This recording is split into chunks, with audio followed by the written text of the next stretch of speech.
Àtúnṣe àbẹ̀ṣọ ọ̀dàrà olórí àgbẹ̀rùlé o. Àtúnṣe àbẹ̀ṣọ ọ̀dàrà olórí àgbẹ̀rùlé o. Àtúnṣe àbẹ̀ṣọ ọ̀dàrà olórí àgbẹ̀rùlé o. Àtúnṣe àbẹ̀ láàrin olórí àgbẹ̀rùlé o. Àtúnṣe àbẹ̀. Láàṣù ológun òde àpáńpálà aṣọ ọkùnrin ọ̀nà. Alámúlámú bàtà olórí ẹ̀ńdà lóko. Láàdún mẹ́jọ ní ọmọ ẹlòmíì ni ó ṣe.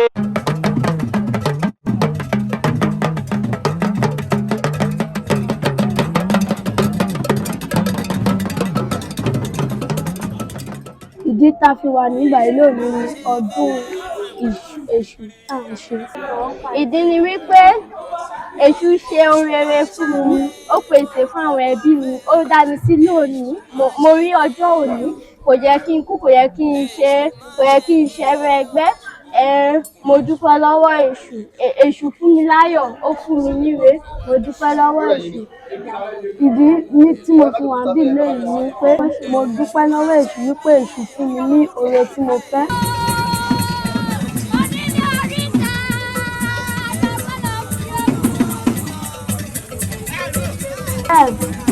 Àtúnṣe àbẹ̀ṣọ ọ̀dàrà olórí àgbẹ̀rùlé o. Àtúnṣe àbẹ̀ṣọ ọ̀dàrà olórí àgbẹ̀rùlé o. Àtúnṣe àbẹ̀ṣọ ọ̀dàrà olórí àgbẹ̀rùlé o.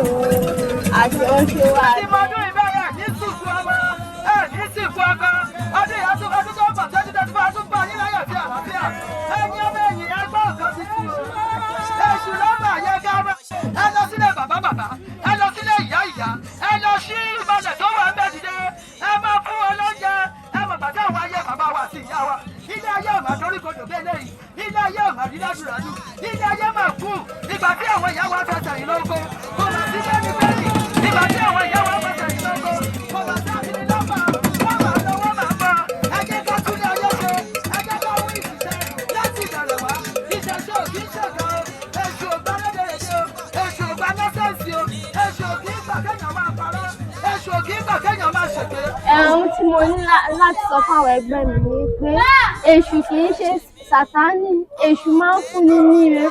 Nǹkan tí Èṣù bá béèrè lọ́wọ́ ẹ̀ kó ṣe, tó bá ti ṣe Èṣù á fún ẹ níre, àmọ́ tó bá ti ṣe Èṣù á máa wọ ẹni, kò ní ṣe kankan.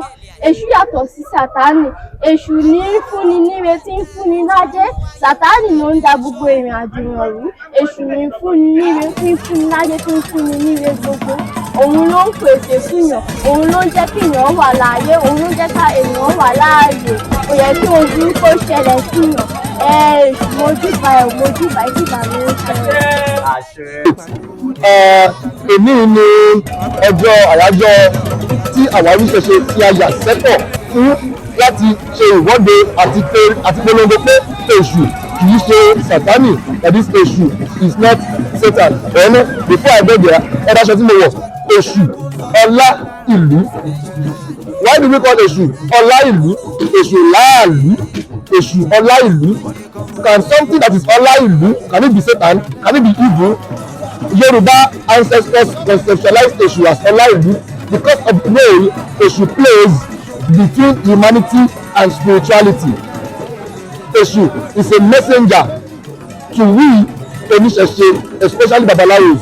There is nothing we do in Ifá without Èṣù Ọ̀dàrà. Èṣù is a messenger between us and Olódùmarè and between us and all the irúnmọlẹ̀. Olódùmarè is our creator. Olódùmarè is the one that created us and sent us into this earth for a purpose. And now we are on this earth, we need to fulfill our purposes. Without Èṣù Ọ̀dàrà, we can't fulfill that purpose. How? Because here, with our human senses, we cannot enter into the spirit world. But Èṣù Ọ̀dàrà, as onílé oríta, sits between the earthly realm and the spirit world. So that's what the onílé oríta, that is called the Lord of the crossroads, the owner of the house at the crossroads. So between heaven and earth, they should mediate.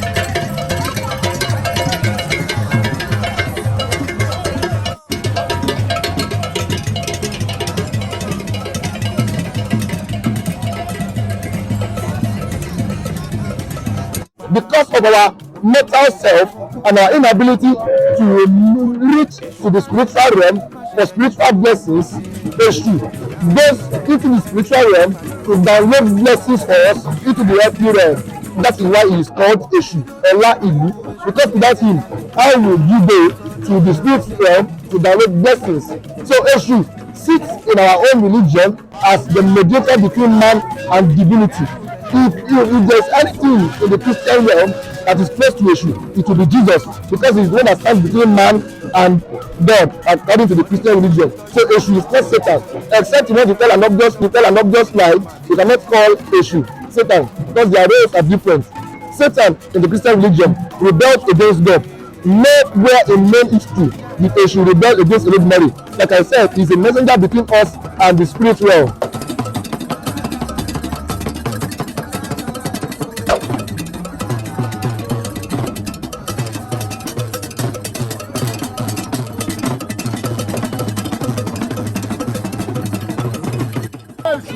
Iná bí lọ́mọ ìgbà tí wọ́n bí lọ́mọ ó dàgbà ó hàn tí ó tẹ̀lé ní ìjẹ́jú èkìtì ìjẹ́jú èkìtì lè dùn pé.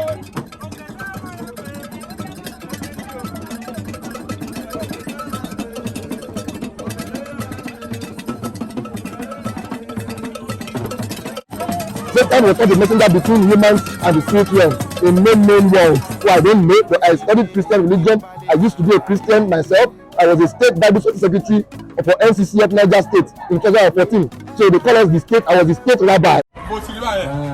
So kọ́mọ́ fàájà pé kọ́mọ́ pé kan ní àṣetán àti sètánì àwọn olóògùn tó ti rí kan wà lọ sí Jerusalem ibẹ̀ ni sètánì wà àṣetán wà ní Mẹ́kà tán lọ ń sọ̀kòlù Èṣù ni àwa mọ̀ níbí kò ń ṣe òní sàìtánì kì í ṣe òní àìṣe kì í ṣe òní àṣetán. And now I'm an Araba, so that's some kind of wordplay, you know.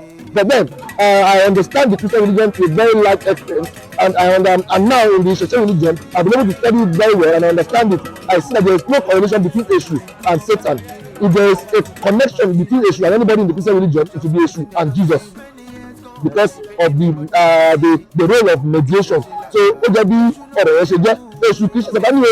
Every year December 24 we are going to come out en masse. We are going to come out en masse. Tọ́fọ̀tọ́fọ̀ àṣẹkáṣẹ àṣẹkáṣẹ to tell you guys that Èṣù kìí ṣe Satan ni. Èṣù is not Satan. Ẹ máa gbọ́ ẹ̀dẹ̀ máa gbà ọ̀làbọ̀rí. Èṣù Ològbè Èṣù Ològbè onílé orí ìta Èṣù Ològbè. Orúkọ mi ni Adétúnjí Fágbóhùnmi. Mo wá láti ìlú Akure ní Ìjọ̀mú, Ondo State. Orúkọ mi ni Fákọ̀wé Jídé Fákọ̀wé. Mo wá láti ìlú Akure, Ondo State.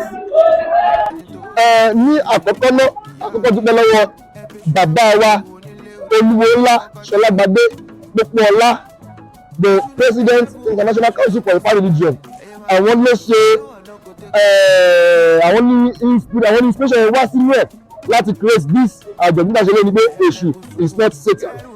Secondly, I would like to thank this particular edition náà ṣe yé ìyá wa Yèyé Yésìgbé Lẹ́bí Tókà, the President CEO Wura Culture Foundation.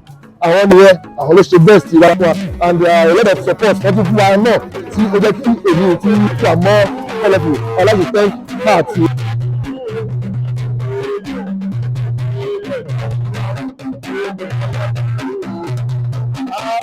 ọ̀pọ̀dọ̀ kún ìrìndùn ẹ̀mí wá ṣe púpọ̀ ọdún láyé o, àṣẹ ìṣàmọ́ ọdún o, àṣẹ ọ̀pọ̀ ẹ̀ láyé o. A wá ṣe ọdún Èṣù níbi Satan lónìí. Ìyá wa Yétìdé Kókà, Yèyé Yétìdé Kókà, òun ló ṣàtàpẹ̀rù Èṣù níbi Satan. Ó gbérú mọ̀lẹ̀ láwùjẹ, k'Ẹlẹ́dùmarè gbé láwùjẹ. Ó mú nínú owó náwó sí láàánú òbí òkò kó ló bá gbájẹ́ dìde nídìí kó bá mẹ́ta ayé ajé sí àti gbogbo ẹ bá bọ́ ṣe Èṣù níbi Satan lónìí tó fi ilé sílẹ̀ tó fọ̀nà sílẹ̀. Àwa wá láti ìgbèríko, àwọn kan bọ̀ láti Ìlọrin wọn sí ìdè kọ́mọ̀ jẹ́ kí wọ́n dé láyọ̀ àti àlàáfíà. A ti fi ayọ̀ àti ìdùnnú fi ọdún yìí, àti fi ayọ̀ àti ìdùnnú fi parí ọdún tó ń bọ̀ láti ọdún gbàgbọ́gbàgbọ́. Olúwa àràbà gbóhùn tó di òpó náà kò ní wó mọ́ lọ́wọ́ o, ọ̀pá tó fi ń darí wa kò ní ṣẹ́nu lọ́wọ́ Ẹlẹ́dùmarè lẹ́kọ̀ọ́ ìjà kó wá gbèsè owó kó gbèsè àìkú bá ní ọ̀rọ̀ àrí bẹ́ẹ̀ àṣẹ bẹ́ẹ̀ lọ́nà Ẹlẹ́dùmarè lọ́lọ́run nílà gbàjàgùnmalè alágbàwé ẹ̀dá àṣẹ ń tèdùmarè.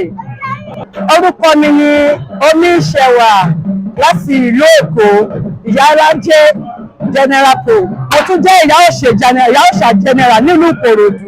Mo kì í pé àbọ̀rú àbọ̀yè.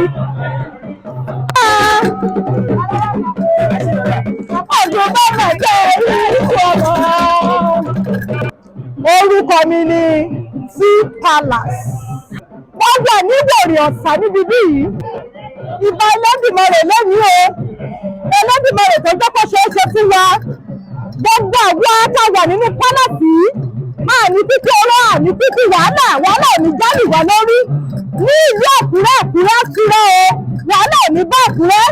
Kọ́mọ lọ́sẹ̀ Wọ́ndé Olómi tó ń kọ́ wa ní sọ́ọ̀dì bí yìí pẹ̀lú bàbá àràbà tó ń kọ́ wa ní sọ́ọ̀dì bí yìí wọn ò ní títí ọ̀rọ̀ wọn ní ìṣẹ̀ṣe ò ní parẹ́ ní adúláwọ̀ ìṣẹ̀ṣe làgbà ìṣẹ̀ṣe ò ní parẹ́ o.